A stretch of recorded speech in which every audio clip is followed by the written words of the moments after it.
Hello दोस्तों, welcome to back my YouTube channel. आज की इस वीडियो में हम बात करेंगे गेहूं में पहला पानी कब दें और पहला पानी देने पर क्या फर्टिलाइजर्स अपने गेहूं की फसल में डालें। पानी देने के बाद डालें या फिर पहले, और कौन कौन से फर्टिलाइजर्स हमें अपनी गेहूं की फसल में देने ज़रूरी हैं जिससे गेहूं में पोषक तत्वों की पूर्ति हो सके, जिससे कल्लों की संख्या बढ़ सके, साथ ही पौधों की ग्रोथ भी बढ़ सके। क्योंकि पहला पानी, पहला खाद मैटर करता है कि आप गेहूं में ज़्यादा पैदावार ले सके, क्योंकि यही टाइम सबसे ज़्यादा इम्पोर्टेंट होता है। इसी समय पौधे और जड़ का विकास होता है। मुख्य जड़ अधिक गहराई तक बढ़ती हैं, जो मिट्टी से ज़्यादा मात्रा पोषक तत्वों को अब्जॉर्ब करके पौधे तक पहुंचाती है। विकास की इस मुख्य अवस्था पर पोषक तत्वों की पूरी या सही समय पर मात्रा न मिलने पर पौधे कमज़ोर नज़र आते हैं और क्षमता के अनुसार उत्पादन नहीं मिल पाता है। कहने का मतलब जड़ों का अच्छे से विकास नहीं होता है, जिससे मिट्टी में मौजूद पोषक तत्वों को पर्याप्त मात्रा में ग्रहण नहीं कर पाते। शुरुआती अवस्था में सही समय पर दी गई खाद की उचित मात्रा पैदावार को बढ़ाने का कार्य करती है। विकास की इस अवस्था में अगर आप कोई गलती करते हैं तो आपकी पूरी फसल बर्बाद हो जाती है, क्योंकि गेहूं की फसल का पहला पानी और पहला खाद ही भविष्य तय करता है। वैसे तो हमारी गेहूं की फसल बहुत से पोषक तत्वों की ज़रूरत पड़ती है, जिसमें हमारे मुख्य 3 पोषक तत्व हैं जिसकी हमारी फसल में बहुत ज़्यादा ज़रूरत पड़ती है। पहला फास्फोरस, जिसे आप डीएपी या एनपीके की मदद से डाल देते हैं। दूसरा पोटास। तीसरा नाइट्रोजन, जिसे आप यूरिया डालकर पूरा करते हैं। यूरिया से पौधे का वानस्पतिक विकास और क्लोरोफिल की मात्रा बढ़ती है।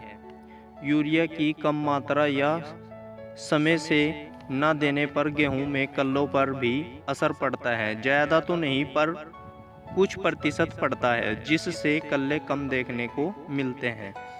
बात कर लेते हैं पोटास की। पोटास हमारी फसल में जड़ों का विकास करता है, जड़ों को मजबूत करता है, जिससे पौधे गिरने से असक्षम हो जाते हैं। पोटास के प्रयोग से पौधों में प्रकाश संश्लेषण की प्रक्रिया बहुत तेज हो जाती है। पोटास मिट्टी में जड़ पड़ी बेस्ट एंजाइम को एक्टिव करता है, साथ ही मिट्टी में नमी की मात्रा बनाए रखता है, जो कि गेहूं की फसल के लिए काफ़ी अच्छी चीज़ है। और पोटास का सबसे मुख्य काम गेहूं की फसल में रूस की मात्रा में सहायता प्रदान करता है, जिससे पौधे पोषक तत्वों के अब्जॉर्ब करके स्वस्थ रहते हैं। किसान भाइयों, अब बात कर लेते हैं, अगर आपने गेहूं की बुआई करते समय पोटास का प्रयोग नहीं किया तो आपको पहले पानी पर पोटास का प्रयोग अवश्य करना चाहिए। अगर आप पोटास को बुआई करते समय डाल चुके हैं तो आप पहले पानी पर पोटास का प्रयोग ना करें।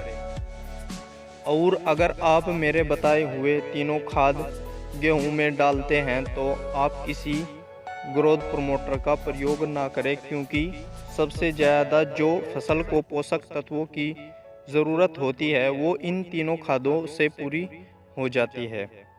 ऐसा नहीं है कि आप किसी ग्रोथ प्रमोटर को डालते हैं तो आपको कोई नुकसान हो, परंतु आपको ज़्यादा बेनिफिट भी देखने को नहीं मिलेंगे।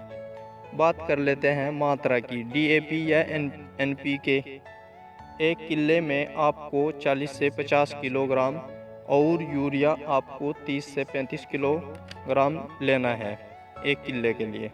पोटास आपको 30 किलो लेनी है 1 एकड़ के लिए। तो किसान भाइयों, ये थी छोटी सी जानकारी। अगर आपको अच्छी लगी हो तो वीडियो को लाइक कर दीजिए। अगर आपने अभी तक हमारे चैनल को सब्सक्राइब नहीं किया तो चैनल को भी सब्सक्राइब कर लीजिए, पास वाली घंटी को भी दबा दीजिए ताकि हर वीडियो की नोटिफिकेशन आप तक पहुंचती रहे। किसान भाइयों, अगर आपके मन में अब भी कोई सवाल है तो आप मुझसे कमेंट में पूछ सकते हैं।